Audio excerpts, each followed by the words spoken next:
કેમ છે ધંધા પાણી? બસ આયલા કરે છે બાપા.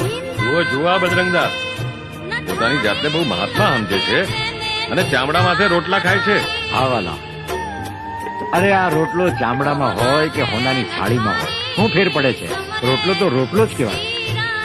આ ચામડાની મઢુલીમાં મારા રામે એક જ્યોત પ્રગટાવી છે, એને ઓળખો મારા વાલા.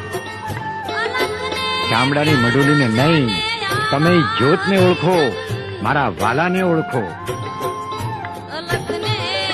આ ટીલા ટપકાને તુલસીજીની માળા અને રુદ્રાક્ષને હોનામાં મઢાવો, પણ મારા વાલા એને પહેરવાની ક્યાં? ગળામાં ને. આ ચામડાની મઢુલીમાં જ પહેરવાની ને. તો વાલા એ ચામડું ને આ ચામડું, એમાં કોઈ ફેર પડતો નથી. જેને ભાઈ મારા રામને ઓળખવો હોય એને આ મારી અરજ છે. બાકી હું નથી કહેતો કે તમને કે તમે હું ખાવ એમ તમે ખાઓ. વાલા આ મારી અરજ છે, હું ખાઉં છું. તમને ન ગમે તો તમને મારા જય સીતારામ વાલા, અને ગમે એને જય સીતારામ.